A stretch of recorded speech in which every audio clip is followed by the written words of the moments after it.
Hey guys, welcome back to my channel once again. My name is Ayush, and in this video, we are going to solve a question which was asked in Amazon for various data roles.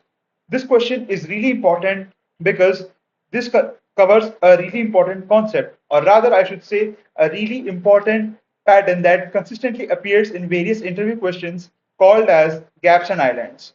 I know you must have heard about this question if you have solved DSA questions in Python, right? Because this is a very famous pattern. Now, let's dive deep into our question solving without any further delay. Before that, I would like to first show you the post or the source from which I got this question. So I got this question from his profile on LinkedIn by Nishant Kumar, and he had posted a list of 79 SQL questions. I have solved some of the questions from this list, and I have also uploaded it on this same very YouTube channel. So after you watch this video, make sure to check out those videos as well, so that you have a really comprehensive practice of your interview questions before you go into any interview of related to data roles or where SQL is a very important skill, because SQL is generally asked in the first round of technical interview. Now, let's read the question first. And if I'm not wrong, this was the question, the SQL 63 one. I will have to check for it. And yes, this is the question. So you can read this question here, or what you can do is what I have done is that since this question is very much compressed because of the length of the post, so I have taken this question and made it slightly lengthier in the sense that anyone can understand this. Like even if someone is a beginner and is learning to solve SQL, learning cu- currently in their beginner stage, anyone can watch this video. So I have let's move to the question. So this is the question. Actually, this is my Notion template. So if you want the link to this document, please comment. Just ask for the document, and I will share the link in my description box later on. Because I don't think that this Notion link is needed, right? You can just watch the video and understand the question. Even if that is not needed, you can just go to the post, of which I will obviously share the link in the description, and you can go there directly and solve the question. Now let's move to our Amazon question. The question states you are given a table of tennis players and their matches, and they could either win or lose. Okay, so it's a tennis match, and we know the results, right? Either a win or a lose. Find the longest streak of wins. A streak is a set of consecutive one matches of one player. Consecutive means more than two or more than two in a series. Okay, like one after the another. The streak ends once a player loses the next match. And output the player ID and length of the streak. In case of a tie, output all players. Okay. So I hope the question was easy to understand and not that difficult. You can see the schema and data set. I will share these create and insert statements in my description box. So before you watch this solution, I would highly recommend you to first run these create and insert commands in your SQL and try to solve this question by yourself. It is not that difficult once you crack the logic. And if you try to solve this before watching my solution, then you will have a better understanding of this concept and this pattern. And there are very high chances that you will retain it for a very long time. So here is a sample output, sample input. I will just show you how this is working. So let's make a column called streak, and you can see for player ID 10. Okay, this is our player ID 10. You can see the first three matches he has won consecutively, so this is one streak. But here this time he loses in the fourth match, so the streak becomes zero, and then he wins again. So we can keep the win counter as one. Okay. Similarly for this guy, he won again, but he lost, so the counter has now become come to zero, and now it will go as one and two. Okay. So I hope with this you understood how the streak pattern works, and by now you must have cracked, or you must have got the logic struck in your mind, like how should I proceed with this question. So here is the output. You can see that the longest streak was by player ID 10. Okay, so with this, let's move to our PostgreSQL PG admin 4, and I will have to change my windows for that in my OBS, so I will see you there. So here we are at our PG admin 4, and I have already run the select star statement so that you can see the complete table here. I hope it is visible right now. And now let's see what we have to do here. So basically, if you have been learning SQL from a while, then you must have known this, right? Like how you have to make groups when there is no pattern you are able to make. Because in this question, let's look for player ID 1. You can see that uh, he has two consecutive wins, then a loss, and then a win. Okay.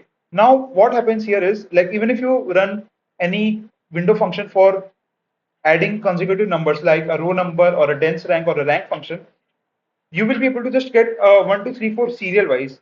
Okay, and even if you partition it by the match result, you won't get the desired output. So let me just show you, because row number and ranks are the first window functions that strike your mind when you read this question. Over partition by obviously player ID, and then we will also do by match result and order by match date as Rn. Okay. Now if you run this, you can see that, okay, let's order by as well. Order by. Now you can see that for player ID 1,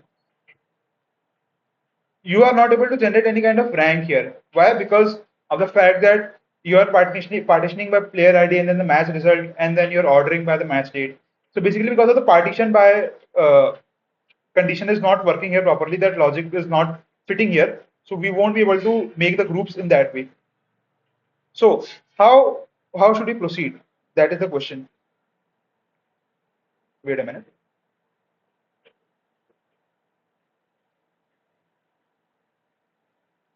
Now we know this that we need to make groups. Now how can we make the groups here? Let's first check what type of groups we will need. Okay. So for player ID 1, we need a group such that this win is one in one group, this loss is in one group, and another win is in another group. Okay.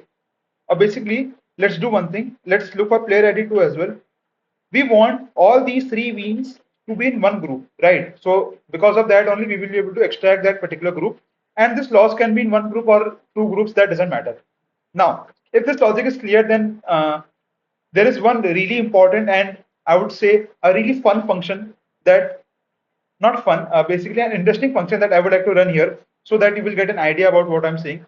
Now, this function involves an aggregation function, and along with that an aggregation function, along with that a window function as well. Okay, so we will use the aggregation function as our window function so that we can get the groups. Okay, let me show you how this will work so that you get an idea here. So let's do select player ID match result match date. Okay, I'm writing all the columns again so that it looks better in this way. Like presentation also matters a lot when you're writing your SQL queries. Okay, so we will do sum here, and we will also run a case statement here. Case when match result equal to L, then 1 L 0 and now this we have to convert this into a window function. How we will convert this into a window function? We will partition it by player ID so that for each player ID we get the sum of the number of losses, and then we will again order by match date. Okay, so we need to write over partition by player ID, order by match date as, let's call it group. Okay, now if we run this, what happens? See, for player ID 1, you can see that these two wins are in one group. Okay, these are the consecutive wins that we need. We do not want this one single loss or one single win. Okay, now you can see how this code is working. Basically, when the first loss is discovered for each player ID as odd and again ordered by match date, what happens is the, like when the first loss is discovered, the it is added, like okay, before there are, when there are zero losses, the counter runs at zero, and as and when the first loss is discovered, the counter turns to one, like plus one is added to zero, so it becomes one, and it continues to show 1 continues to remain at 1 unless and until you get another counter, you get another loss. Okay, so when the counter will discover another loss, it will increase by 1 again, so it will become 2. I will show you this here in player ID 2. Here you can see, wait a minute, yes, here you can see, let me zoom in a little. Yes, here you can see that for player ID 2, the first loss is in the first match itself, so it has 1, and the counter remains at 1 as long as it doesn't find another loss, which was the last match of player ID 2, and then the counter turns to 2. Okay, but we are only concerned with these columns, right? Now what we'll do is we will do something, and we need to make a CTC here, I mean a CTE here with CTEs. Now what we'll do is we will now count the number of wins for each player ID, okay, and group by the player ID. That is one thing. But this time we will only count the number of wins. Why? Now with this, what will happen is when we count the number of wins, we will also get the we will with that we will be able to find the total number of consecutive matches won, basically the streak as well. Okay, how? Because if you calculate the total number of wins here and then equate it with the highest streak, or basically the count of ones, then you have the player ID who has a streak. Okay, so if you see for player ID 2, uh, yes, for player ID 2, if I group by wins, okay, then I will have 3 wins here, like player ID has 3 wins, and his streak will be 3 also. Okay, so we will get the player ID. If you are not able to understand, just stay with me for a while and read. I will show you the code, how this works, and you will have an idea about what I'm talking. Okay. Now let's do CTE2 here. In CTE2, we will calculate the total number of counts for each player. Okay, like for number of wins for each player. Okay. Select player ID, and here this time we will also select the group because we want to group by the group as well. Otherwise, what will happen is, uh, see, for player ID 1, the streak is 2 only. Why? Because the first 2 matches are 1 and the last match is also 1. So if you only group by the player ID, the total number of wins will be 3. But we want the total number of wins to be 2 here. So only after that we will be able to compare with the streak and the count, right? So that is why we will group by on the group as well. So we will, for player ID 1, we will have 2 groups, 0 and 1, and we will have the results accordingly. And then we will write count star as matches, or let's call it streaks from CTE, where match result is equal to W group by, and we will group by this.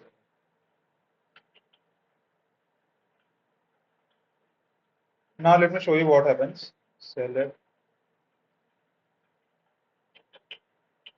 star from CTE.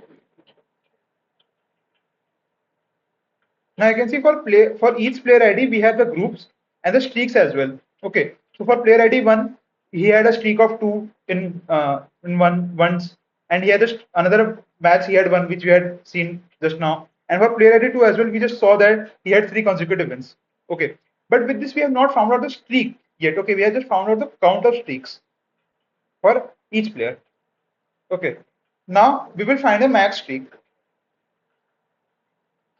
Uh, let's make another CT here, CT3 as. By the way, you do not need these many number of CTs. I'm just making it for better readability of the code because like I have seen in my previous videos, I have clumped up all the codes, all the functions in just one table, and that makes the code a little bit difficult to read. And readability is something that is really important while writing code. So that is the reason I'm maintaining so many number of CTs here. So with this, we will select the max streak. Okay, select max streaks. Okay, sorry, I need to do here max streaks from CD2, and we will name this as, like, let's say the longest streak. Okay. Now from this CT we will get this number which is 4. Okay. Why? Because in this CT what we are doing is we are finding the maximum number of streaks here. Okay. And obviously you could not have run the max function over here also because you're already running a count and you cannot find an aggregation function inside another aggregation function. Okay, you cannot do a nested aggregation in just one function. So that is the reason I have to make another CT here. Okay, now we will just join these two tables on maximum streak ID, and then we will get the results. Okay, so let's do that super fast. Select from CT2. We need CT2, right? Yes, from CT2 as C2. Left join or just join. Okay, we because if we do left join, then we will have null values, but we do not want null values. CT3 C3 on C2 dot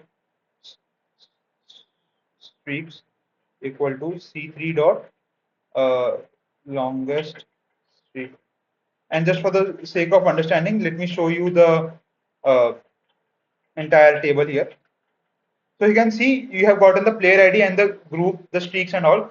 So, but we since we just need the player ID and the longest streak, we will just print those things. C2 dot player ID and C3 dot longest streak as streak. Okay.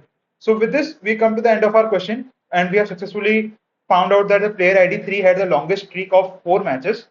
And yes, with this, we come to the end of our video. If you really enjoyed this video, please consider liking this video and sharing this video with your friends who are preparing for data analyst or data engineer or any kind of data roles, or where SQL is an important skill mentioned in their job description, or just for fun, just for practice. And please leave your feedback in my comment section so that I understand the type of problems that you guys might be facing, and I will try to make content on that particular problem, or if any question you ask me, I will try to make content on that so that I will be able to help you guys with that. So with that, with this, let's end our video, and thank you so much for watching. Until then, happy learning.